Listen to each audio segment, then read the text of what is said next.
The monastery of San Sebastián del Silencio perched like a wounded bird on the barren hills of northern Spain, its ancient stones weathered by centuries of harsh winters and unforgiving winds. In the year 1855, 23 monks called this desolate place home, their days measured by the rhythm of prayer bells that echoed across the empty valleys below. Brother Mateo Vasquez had arrived at the monastery 3 years prior, a young man of 25 whose fervent devotion had impressed even the most seasoned clergy. His dark eyes burned with an intensity that made his fellow brothers uncomfortable during evening prayers, and his gaunt frame spoke of self-imposed fasting that went beyond the monastery's already strict regimen. The first vision came to him on a Tuesday in November, during Lauds in the pre-dawn darkness. As the brothers chanted in the candlelit chapel, Mateo suddenly collapsed, his body convulsing on the cold stone floor. When he finally stilled, his eyes remained open but unseeing, pupils dilated as if staring into an abyss. "Brother Mateo," whispered Father Domingo, the elderly abbot who knelt beside him. "What do you see?" Mateo's voice emerged as barely a whisper, yet it carried through the silent chapel with unnatural clarity. "I see nothing, Father. And in that nothing, I hear everything." The other monks exchanged worried glances. Brother Fernando, a stout man with graying temples, helped Mateo to his feet. The young monk's hands trembled as he gripped Fernando's robes, his fingernails having drawn blood from his own palms during the seizure. "The darkness speaks, Father," Mateo continued, his gaze fixed on something beyond the chapel walls. "It tells me that we have been praying to shadows, that true revelation comes not in light, but in the absence of it." Father Domingo's weathered face creased with concern. In his 40 years at San Sebastian, he had seen many young monks struggle with the isolation and harsh conditions, but never had he witnessed such disturbing episodes. "Come, my son. You need rest and warm broth." But Mateo pulled away, his movements sharp and erratic. "No, Father, I need to understand. The voice, it's not like anything in our scriptures. It doesn't promise salvation or damnation. It simply is."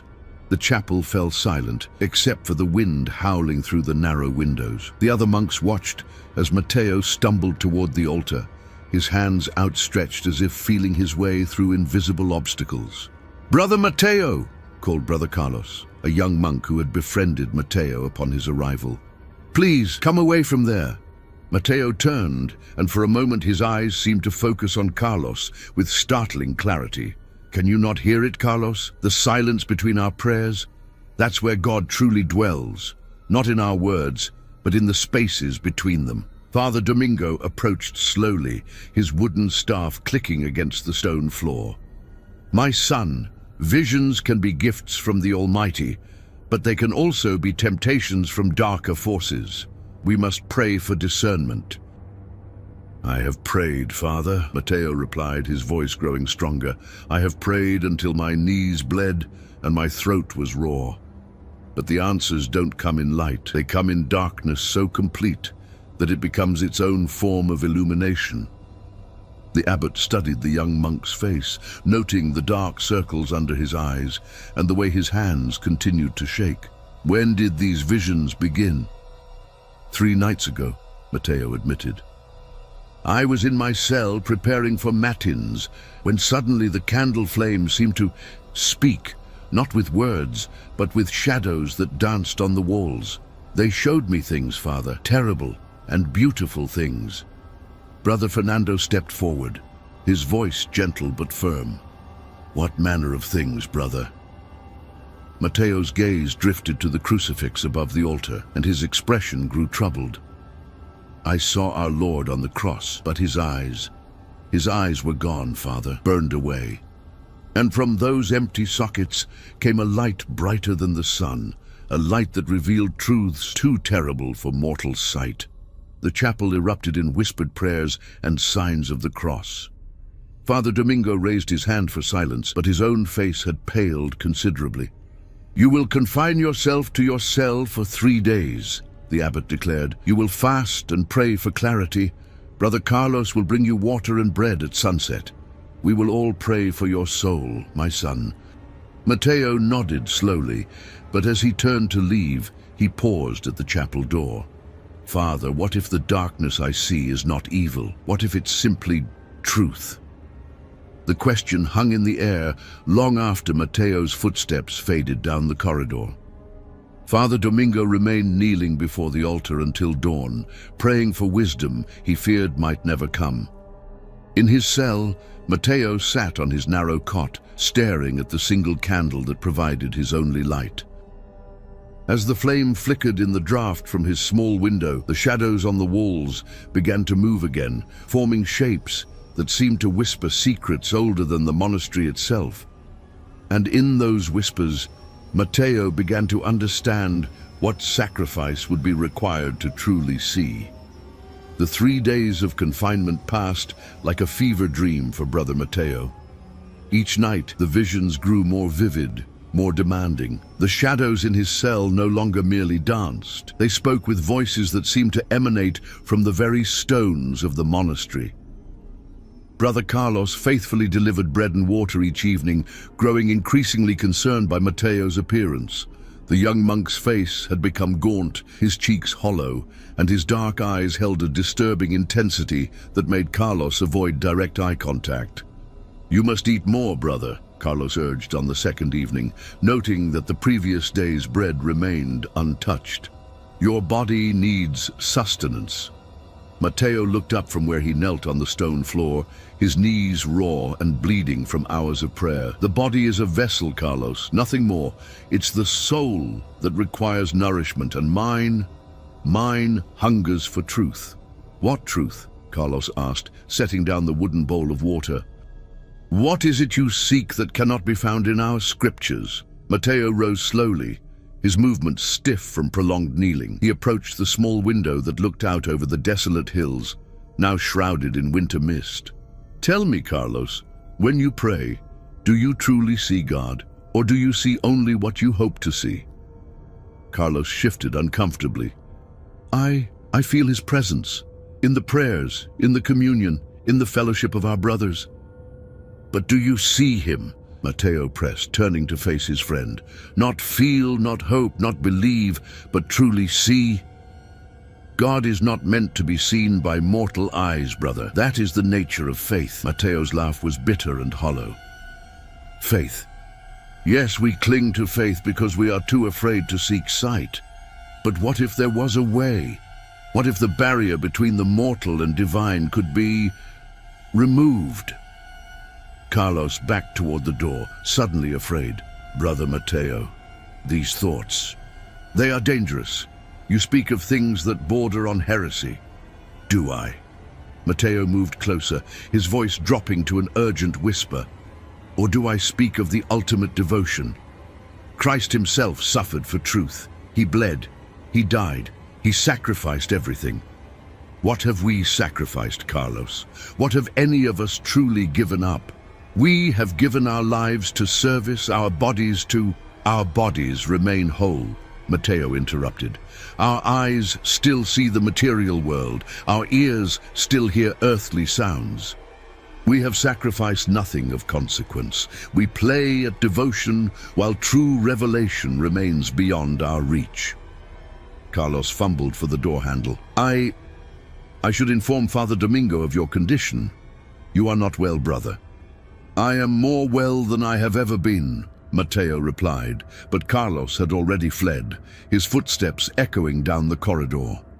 Alone again, Matteo returned to his vigil. As darkness fell, the shadows began their nightly dance, and the whispers grew louder.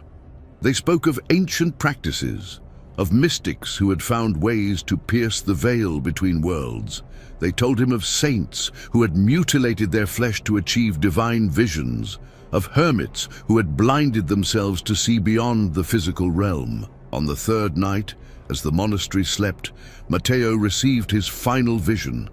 The darkness in his cell became absolute, swallowing even the faint starlight from his window. In that perfect blackness, a voice spoke, Not the whispers of shadows, but something far more profound.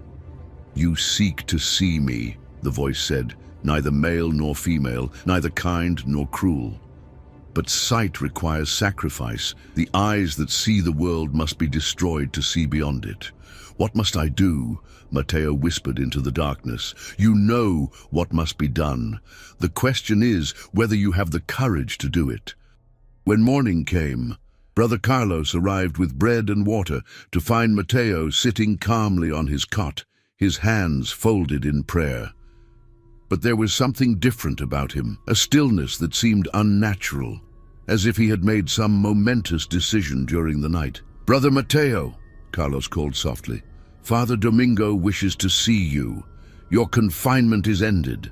Matteo looked up, and Carlos was startled by the serenity in his expression. Gone was the fevered intensity of the previous days, replaced by an almost supernatural calm. "Yes," Matteo said simply, "it is time."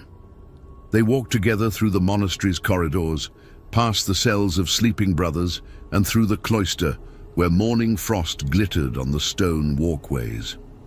Father Domingo waited in his study, a small chamber lined with theological texts and illuminated manuscripts. "Brother Matteo," the abbot said, rising from his desk, "you look better, more at peace." "I am at peace, Father," Matteo replied. "I have found clarity." "Good. Then perhaps we can put this troubling episode behind us. You will resume your duties, but I want you to speak with Brother Augustine about your visions. He has experience with such matters." Matteo nodded, but his eyes held a distant quality that made Father Domingo uneasy. "Of course, Father.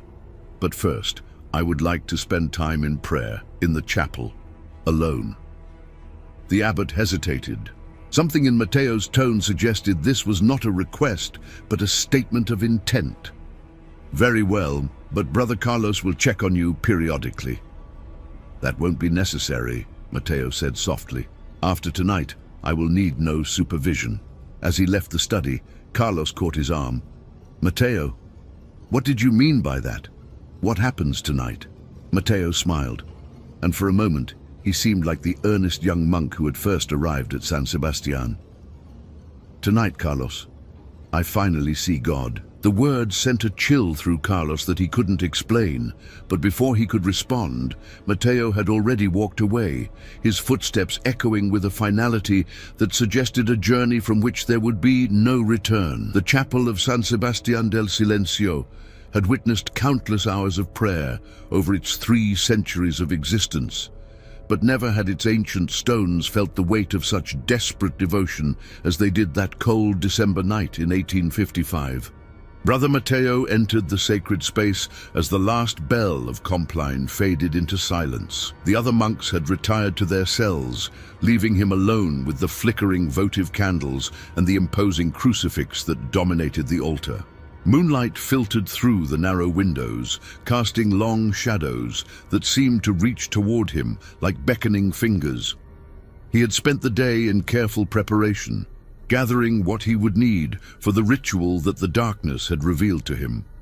2 oil lamps taken from the monastery's stores, iron rods from the forge where Brother Miguel repaired their simple tools, strips of cloth torn from his own robes to serve as bindings. Matteo knelt before the altar, his hands steady despite the magnitude of what he was about to attempt. The voice from his visions had been clear. True sight required the destruction of earthly vision. The eyes that perceived the material world must be burned away to reveal the divine realm beyond. "Lord," he whispered, his voice echoing in the empty chapel, "I offer this sacrifice not in despair, but in ultimate faith. Let my blindness become sight, my darkness become light." He lit the oil lamps with practiced movements, their flames casting dancing shadows on the walls. The iron rods, heated in the small brazier he had brought from the forge, glowed with an ominous red light. The metal had taken hours to reach the proper temperature, and even now the heat radiating from them made the air shimmer. As Matteo prepared for his self-imposed ordeal, he reflected on the path that had brought him to this moment.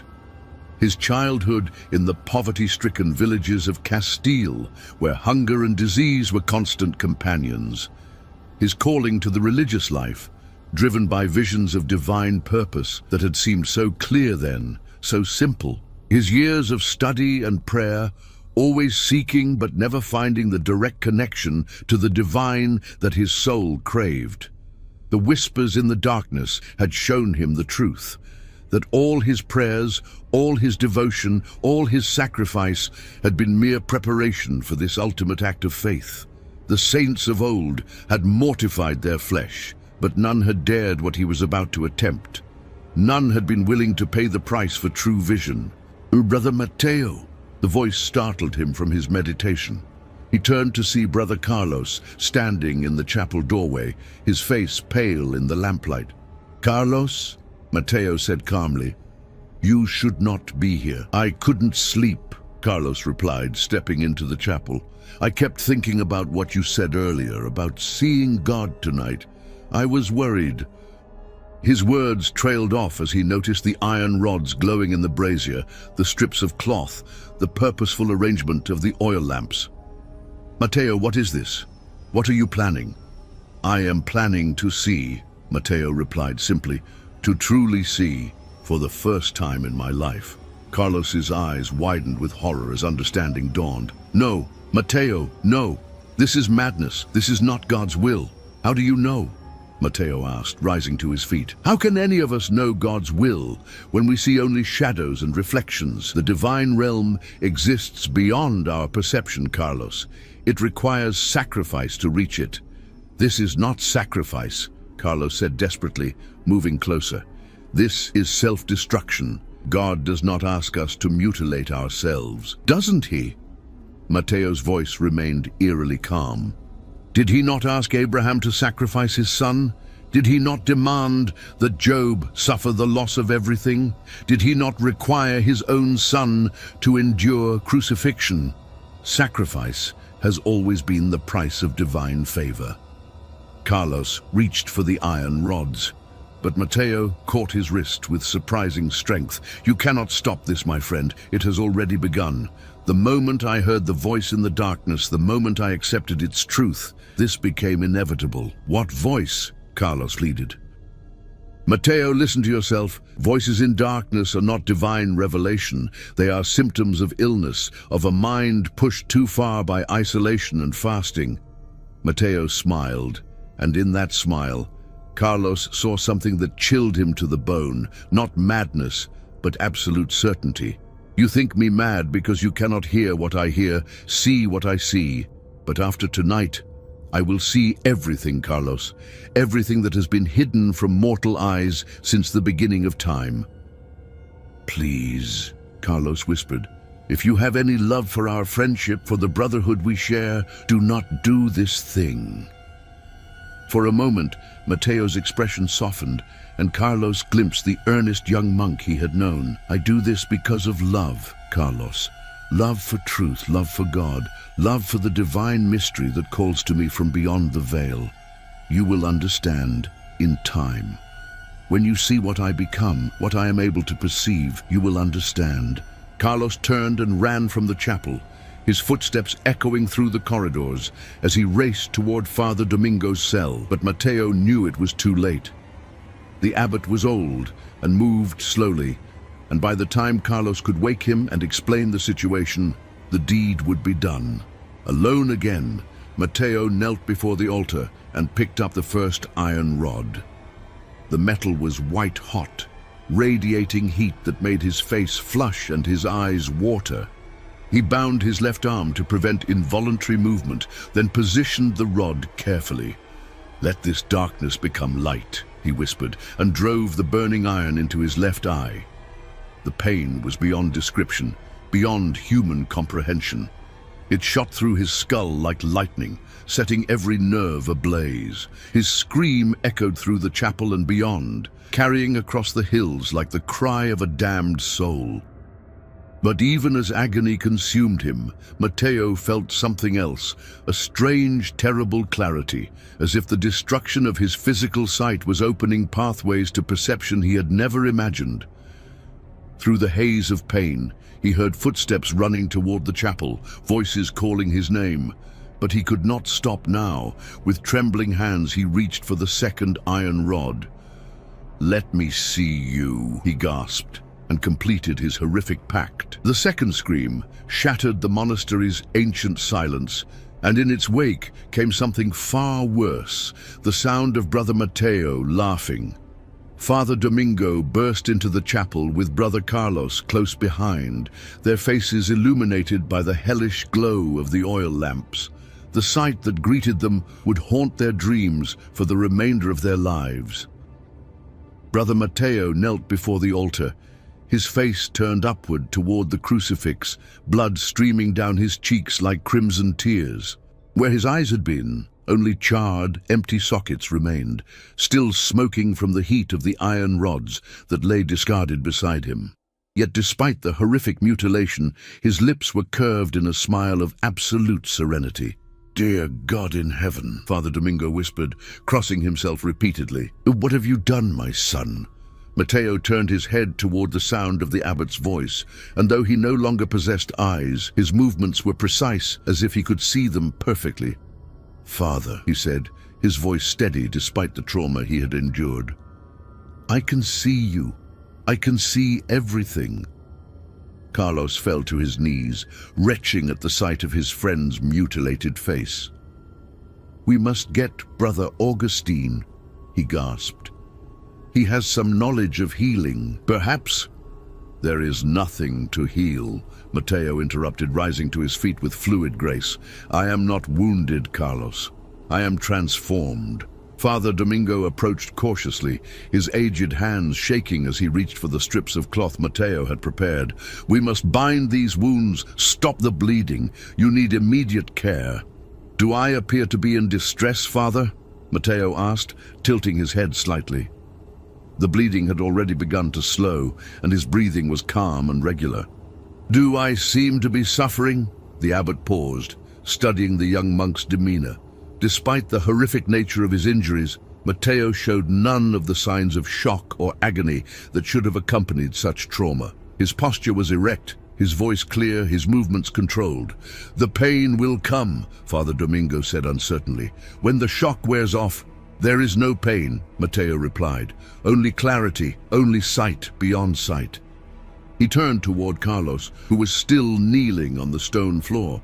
"Stand up, my friend. Look at me. Really look at me." Carlos forced himself to meet Matteo's eyeless gaze, and what he saw there made him stumble backward. The empty sockets seemed to hold depth, as if they were windows into some vast, unknowable space. And in that space, something moved. Not light, but the absence of light given form and purpose. "You see it too, don't you?" Matteo said softly. "The change has already begun." Brother Fernando arrived at that moment, drawn by the screams that had echoed through the monastery. He took one look at the scene and immediately began organizing the other monks who had gathered in the corridor. "Brother Augustine, bring your medical supplies. Brother Miguel, help me prepare a stretcher. We must get him to the infirmary immediately." But when they turned back to Matteo, he had moved to the altar and was running his hands over the ancient stone surface with reverent care. "The craftsmanship is exquisite," he murmured. "I can see every chisel mark, every grain of the stone. The mason who carved this was named Rodrigo, and he wept as he worked, mourning a daughter lost to fever." The monks exchanged bewildered glances. The altar had been carved centuries before any of them were born, and no records existed of its creation. "How could you possibly know that?" Father Domingo asked. Matteo smiled, his fingers tracing patterns invisible to the others. "Because I can see the echoes, Father. Every emotion, every thought, every prayer that has touched this stone has left its mark. The past is not gone.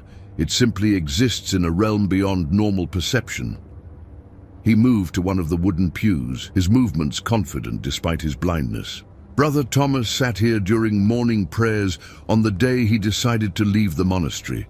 He was thinking of a woman named Isabella, wondering if love was a greater calling than devotion. Matteo's head turned toward Brother Thomas, who stood pale and shaken in the doorway. "You never told anyone about her, did you, Thomas?" Brother Thomas fled without a word, and several other monks began backing away from Matteo with expressions of fear and revulsion. "This is not divine revelation," Father Domingo declared, his voice shaking. "This is something else entirely, something unholy." "Is truth unholy, Father?" Matteo asked, approaching the crucifix. "Is knowledge of God's creation somehow evil?" He reached up and touched the carved feet of Christ, and his expression grew troubled. "But this is wrong." "What do you mean?" Carlos asked, despite his fear. Matteo's fingers traced the figure on the cross, and his smile faded. "This is not how it happened. The suffering, yes, but the purpose. We have misunderstood the purpose." His voice grew distant, as if he were seeing something far beyond the chapel. "He did not die for our sins. He died to show us the way to see beyond the veil, to sacrifice the flesh for the spirit, to trade earthly sight for divine vision." "Blasphemy," Father Domingo breathed. "You speak blasphemy." "I speak truth," Matteo replied, turning to face the assembled monks. "And truth is often indistinguishable from blasphemy to those who lack the courage to see it." Brother Augustine finally arrived with his medical supplies, but stopped short when he saw Matteo's condition. "Dear Lord," he whispered, "what manner of madness is this?" "Not madness," Matteo said, though Augustine had spoken barely above a whisper from across the chapel. "Enlightenment, and it is only the beginning." As if to emphasize his words, the votive candles throughout the chapel suddenly flared, their flames reaching toward the ceiling in defiance of natural law. The temperature in the room dropped noticeably, and several monks reported later that they could see their breath misting in the suddenly frigid air. "The barriers are weakening," Matteo observed with satisfaction. "My sacrifice has opened a door, and things are beginning to pass through. Soon you will all see what I see. Soon the entire world will understand." Father Domingo made the sign of the cross and began reciting the Lord's Prayer, but his words seemed to have no effect on the supernatural phenomena manifesting around them. If anything, the candle flames grew higher, and a sound like distant whispers began to emanate from the very walls of the chapel.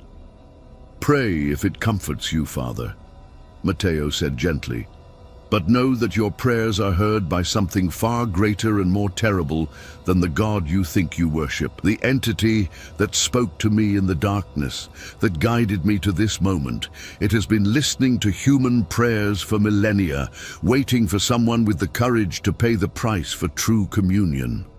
"What have you done?" Carlos whispered, tears streaming down his face. "Matteo, what have you done to us all?" Matteo's ruined face turned toward his friend, and in the depths of his empty sockets, Carlos saw something that made his soul recoil in horror. Not darkness, but a light so alien and terrible that human minds were never meant to perceive it.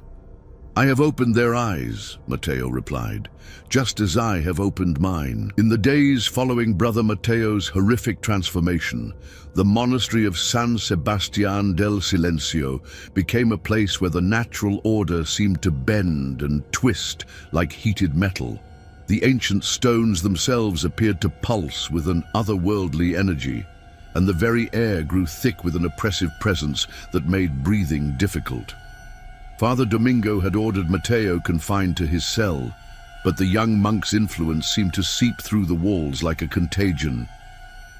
Brothers reported strange dreams, filled with visions of burning eyes, and voices that spoke in languages that predated human speech. During morning prayers, several monks found themselves speaking words they didn't recognize, their tongues moving of their own accord to form syllables that seemed to resonate with the stone walls.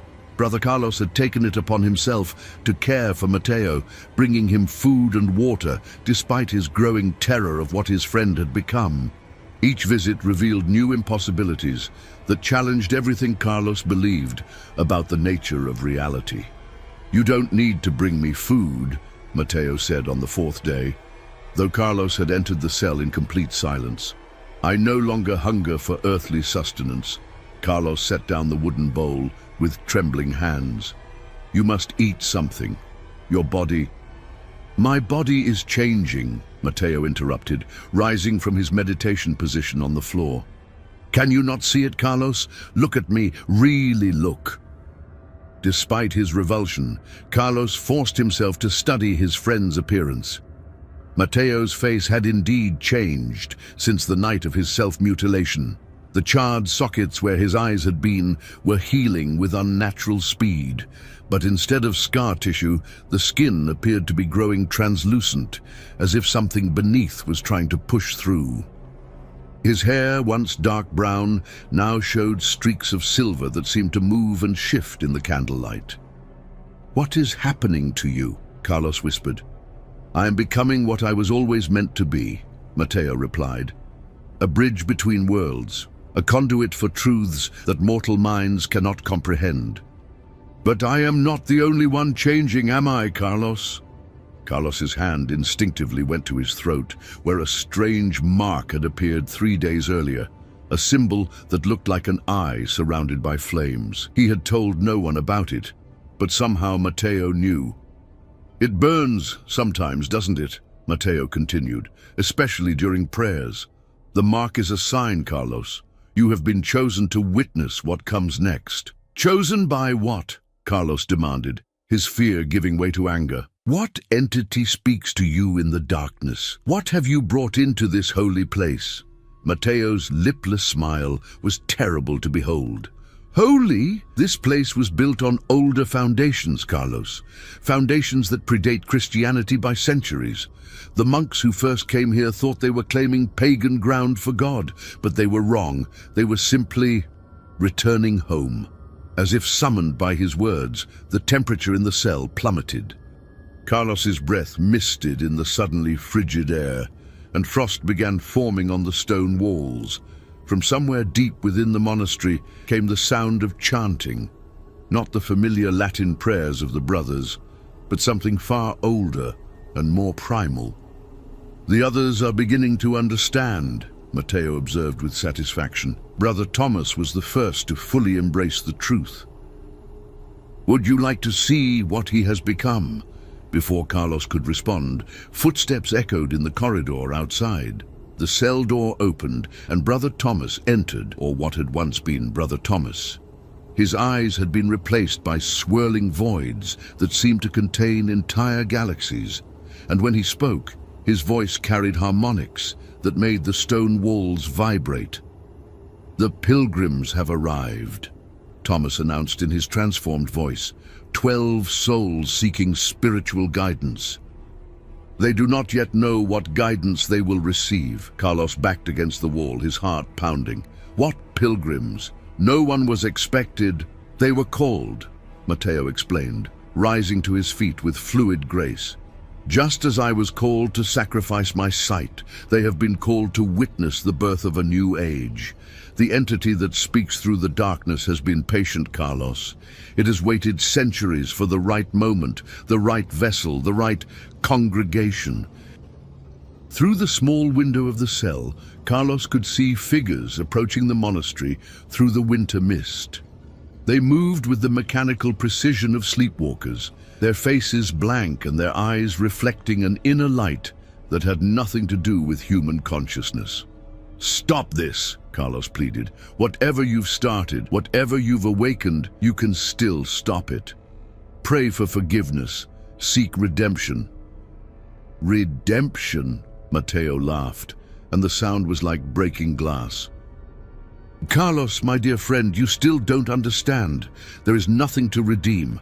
What I have done, what we are becoming, this is not corruption. It is evolution.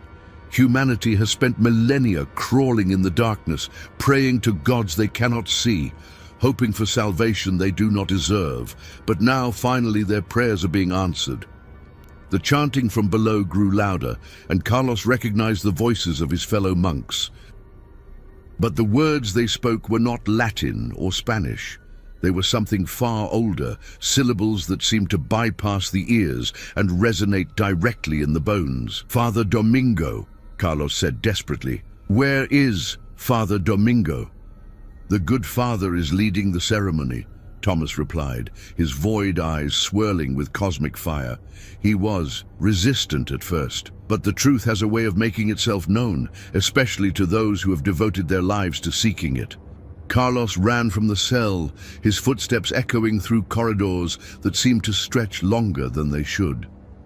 The monastery's familiar layout had become a maze of shadows and impossible angles, as if the very architecture was reshaping itself according to some alien geometry. He found Father Domingo in the chapel, kneeling before the altar alongside the other monks. But the elderly abbot's face had been transformed by an expression of rapture so intense it bordered on madness. His lips moved in constant prayer, but the words that emerged were not from any Christian liturgy. The pilgrims had arranged themselves in a circle around the monks, their blank faces turned toward the crucifix above the altar. But the carved figure of Christ was changing, its features shifting and flowing like molten wax. The crown of thorns had become a halo of flame, and where the Savior's eyes should have been, empty sockets gazed down with the same terrible absence that marked Mateo's transformed face. "Father," Carlos called out, but Domingo did not respond. None of the monks responded. They were lost in their communion with something that wore the mask of divinity, but possessed a hunger that was entirely alien.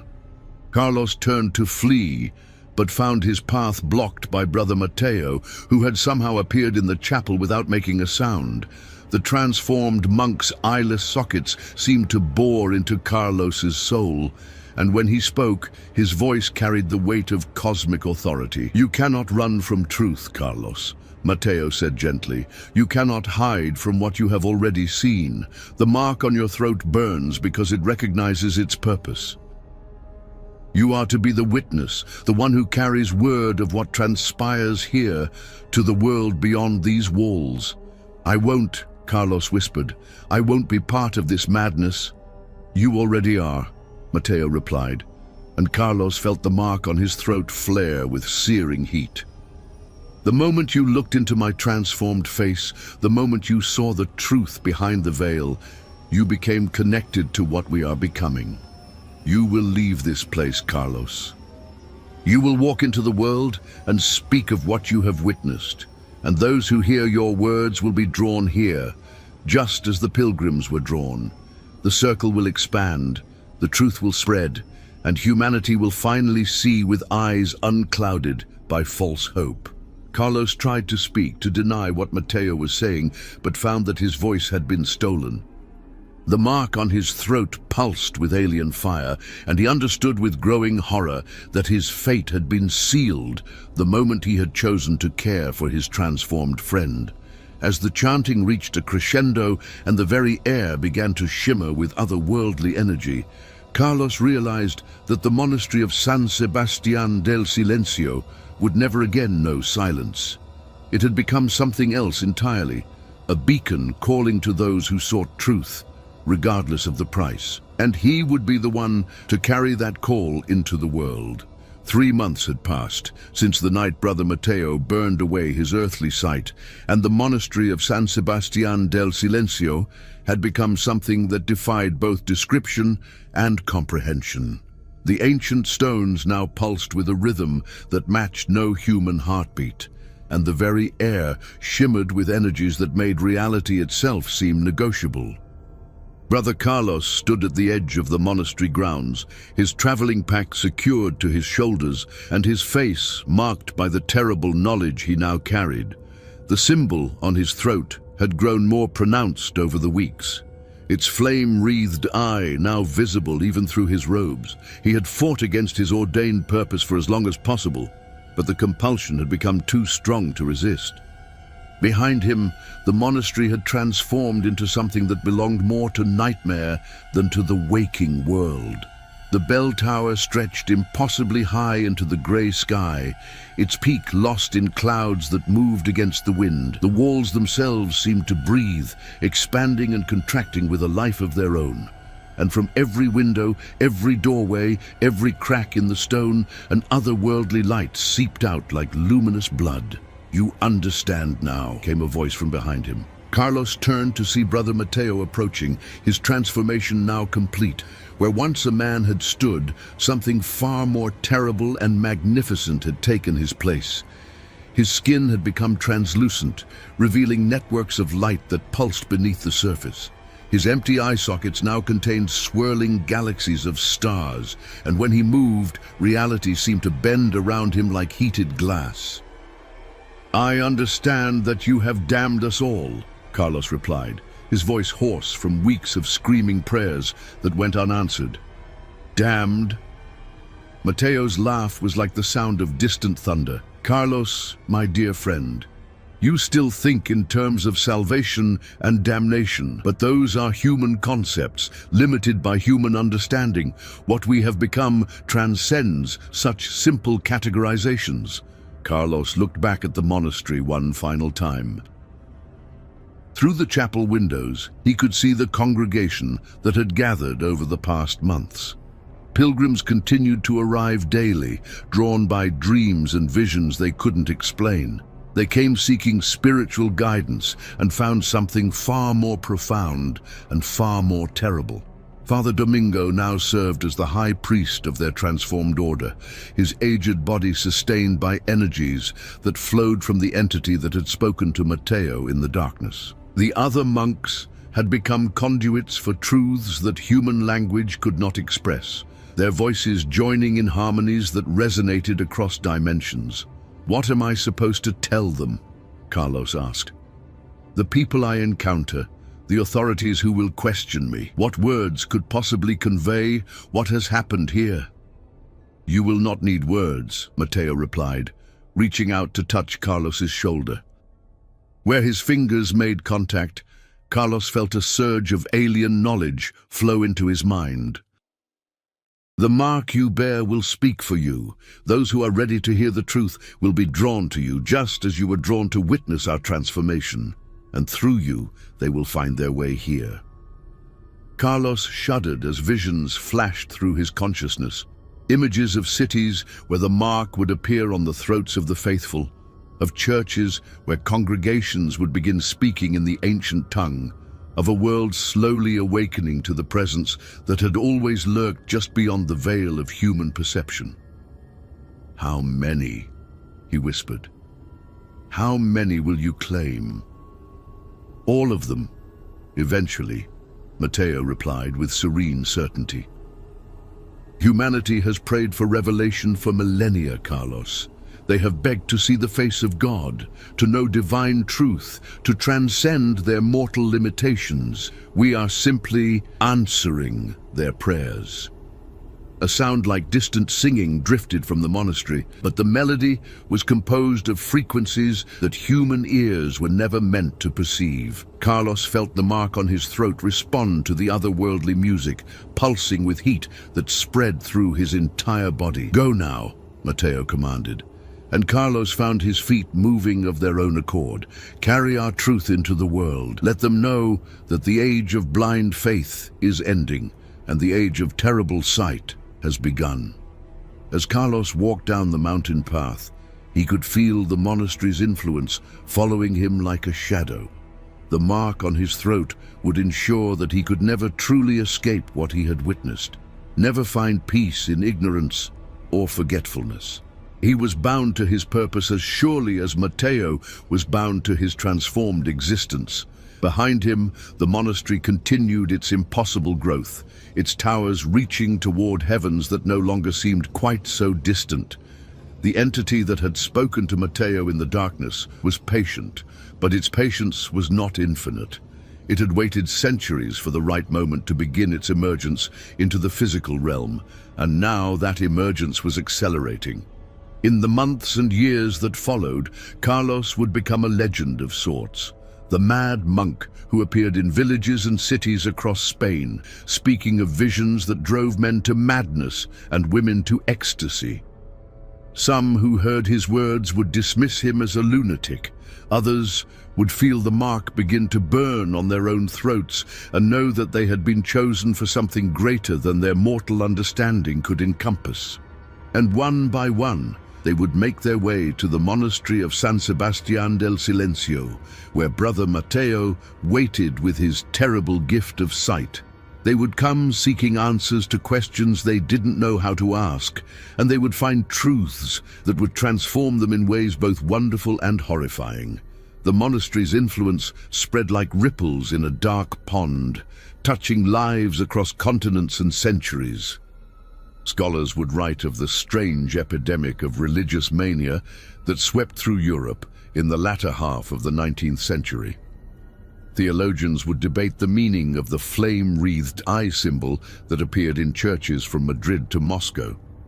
And in the deepest archives of the Vatican, documents would be sealed away that spoke of a monastery where the very nature of divine revelation had been forever changed. But Brother Mateo's cell remained exactly as it had been on that first night of his transformation, a simple stone chamber with a single window that looked out over the desolate hills. The smell of scorched flesh never left those walls, just as the memory of his sacrifice never left the consciousness of those who had witnessed it. And in that cell, on quiet nights when the wind carried whispers from realms beyond human comprehension, visitors could still hear the echo of Mateo's final words before he drove the burning iron into his eyes. "Let me see you." The entity that had answered that prayer continued to watch through the empty sockets of its chosen vessel, patient and eternal, waiting for the day when all of humanity would finally see with eyes unclouded by the illusions of mortal sight. The pact had been made. The price had been paid, and the revelation was only beginning. In the archives of the Spanish Inquisition, a single document remains that speaks of the monastery of San Sebastián del Silencio. It is written in a hand that trembles with either fear or madness, and it ends with these words: "The cell has been sealed by order of His Holiness, but the seal bears the mark of the flame-wreathed eye. We fear that what was meant to contain has instead become a doorway. God help us all, for we have looked upon the face of something that wears His mask, but serves a hunger far older than creation itself." The document is dated December 15th, 1856. It is signed by Brother Carlos Mendoza, the last surviving witness to the transformation of Brother Mateo Vasquez.